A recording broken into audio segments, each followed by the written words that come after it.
Salut, c'est Xavier Yvon. Bienvenue dans l'Armoire de la Loupe. Cette semaine, vous allez tout comprendre sur la power nap. Power nap. C'est ce que les anglo-saxons appellent les power naps. Comment faire des power naps? Power nap. La power nap, en bon français, la sieste éclair ou la micro-sieste. Et c'est exactement ce qu'est en train de faire Valentin Ekirch du service Science. Il est là, dans le studio, assis sur une chaise. C'est pour ça que je parle doucement. Il a presque terminé. Voilà. Salut Valentin, bien dormi ? Salut Xavier, bien dormi, merci. Valentin, ce que les auditeurs ont entendu tomber au moment de ton réveil, c'est un stylo que tu tenais dans ta main en dormant. Tu peux nous expliquer pourquoi ? Ouais, en fait, j'étais en train de tester la technique de la micro-sieste de Salvador Dali. Lui, il prenait une sorte de clé en fer, comme un petit peu une clé à molette, et il s'endormait avec cet objet dans la main. Et quand l'objet tombait, eh bien, cela lui permettait de se réveiller, et donc ça lui empêchait de faire une sieste trop longue. Bon, on va voir que même si Salvador Dali n'avait pas tout bon sur la théorie du sommeil, il avait compris le principe même de la power nap, c'est-à-dire une sieste suffisamment courte pour redevenir efficace immédiatement. Bon, ça a marché pour toi visiblement, tu es très clair Valentin. La power nap doit donc être très limitée dans le temps. Est-ce qu'il y a une durée idéale ? En fait, ça dépend un peu de l'effet qu'on va rechercher. Si l'effet recherché, c'est d'augmenter la vigilance et ta productivité, on estime qu'il faudrait une dizaine de minutes. Ça s'appuie sur une étude, notamment de chercheurs de l'université de Flinders, en Australie. Ils se sont intéressés à différentes siestes pratiquées par plusieurs participants qu'ils ont mis en concurrence. Ils leur ont fait faire des siestes de 5, 10, 20 et 30 minutes. Les participants avaient des tests à faire au réveil et les résultats ont montré que pour la sieste de 5 minutes, cela n'améliore que marginalement les performances cognitives. Qu'après 10 minutes de sieste, il y a une amélioration des performances cognitives et de la vigilance, et ça dès la 5e minute après le réveil. Pour ce qui est des siestes de 20 et 30 minutes, celles-là n'ont eu d'effet qu'une demi-heure après le réveil des participants, parce que ces derniers étaient plongés dans une petite partie de sommeil lent profond. Et donc, quand ils se sont réveillés, ils ont eu un peu de mal à émerger. Ils sont restés un petit peu dans ce qu'on appelle l'inertie du sommeil. Ça veut dire que la power nap doit s'arrêter avant qu'on ne sombre dans la phase de sommeil profond ? Eh bien, pas exactement. En fait, la power nap, elle va plutôt permettre de limiter cette phase. Pour bien comprendre, il faut rappeler que le sommeil, en fait, se divise en phases. Il y a différents cycles dans lesquels on passe. On va, par exemple, avoir un sommeil lent léger, puis un sommeil lent profond. Et quand on dort dans une nuit, eh bien, on va pas tout simplement passer d'un endormissement léger à un sommeil lent profond, puis au réveil.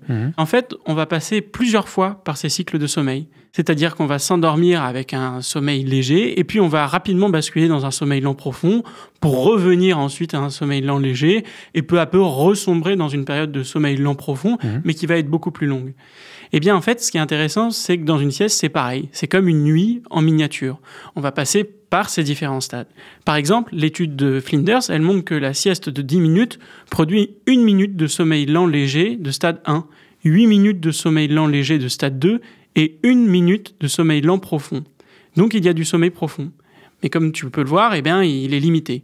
C'est pour ça que les effets d'une power nap ne durent pas forcément beaucoup dans le temps. Comment ça ? Eh bien, en fait, une power nap, ça augmente la vigilance tout de suite pendant 1h30 à 2h, mais ça rebaisse très vite. Donc, l'intérêt de la power nap, en fait, c'est bien quand on est fatigué au travail et qu'on a une tâche à réaliser, c'est de faire cette petite sieste rapide qui va nous permettre de passer cet obstacle et de se concentrer sur la réunion qui vient, sur le chapitre que l'on a à terminer ou le rapport qu'on a besoin de boucler dans l'heure qui suit. Et ça a notamment été prouvé chez les pilotes de ligne. Mais les pilotes de ligne sont formés pour gérer leur sommeil. Est-ce que ça veut dire qu'il faut s'entraîner pour réussir à faire des micro-siestes ? Oui, effectivement, on peut le dire comme ça. Et d'ailleurs, c'est ce que dit Brice Faro, qui est un neuroscientifique qui a écrit un livre qui s'appelle « Sauvé par la sieste ». Il explique qu'on peut vraiment s'entraîner et améliorer en fait ses performances dans la sieste. Plus on fait de sieste, plus on arrivera d'une part à s'endormir vite, mais surtout à passer par les différentes phases de l'endormissement et éviter cette espèce de réveil au moment de la sieste avec cette inertie très lourde du sommeil. On peut ajouter qu'on peut aussi essayer de voir les moments dans la journée durant lesquels on a plutôt tendance à s'endormir.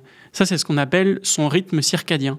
Le rythme circadien, eh bien, chez certaines personnes, cela fait que, en début d'après-midi, après le déjeuner, ils vont avoir tendance à piquer un petit peu du nez. Eh bien, il faut profiter peut-être de ces moments d'endormissement pour faire une petite sieste de 10 ou 15 minutes pour se réveiller un petit peu plus frais. Et quand ces moments propices à l'endormissement se situent au milieu d'une journée de travail, ça veut dire qu'il faut négocier sa power nap avec son employeur ? Oui, en fait, c'est presque une question qui se pose de plus en plus en entreprise. Il y avait une enquête de Santé publique France en 2019 qui montrait que plus d'un quart des adultes font au moins une sieste en semaine. On peut dire qu'effectivement, en ce moment, dans les entreprises, on n'est pas tout à fait prêt à aller s'endormir sur un bout de canapé. La pratique est encore un petit peu associée à une forme de paresse, d'oisiveté. Mais c'est vrai qu'on a l'impression aussi un petit peu que ça change. Il y a des entreprises dans lesquelles aujourd'hui se développent des espaces de repos. Le problème, c'est que parfois, cette idée de la power nap, elle est surtout là pour tenter d'améliorer la productivité des salariés. Et ça, c'est vrai que pour les experts, c'est pas forcément la bonne manière de voir les choses. Parce que ça ne sert à rien si c'est pas accompagné d'un discours sur l'importance de l'hygiène du sommeil. C'est-à-dire comprendre que dormir la nuit, bien, c'est toujours mieux que de faire une power nap. Merci Valentin, c'était limpide. Voilà, je peux refermer l'armoire. Maintenant, vous êtes capable d'expliquer ce qu'est la power nap et aussi d'en faire une. Et si vous voulez en savoir plus, on vous a préparé une liste d'épisodes de La Loupe et d'articles de l'Express qui traitent du sujet. Les liens sont à retrouver dans le descriptif de ce podcast. Bon week-end, profitez-en pour rattraper les épisodes que vous auriez manqués. Je vous dis à lundi pour passer un nouveau sujet à La Loupe.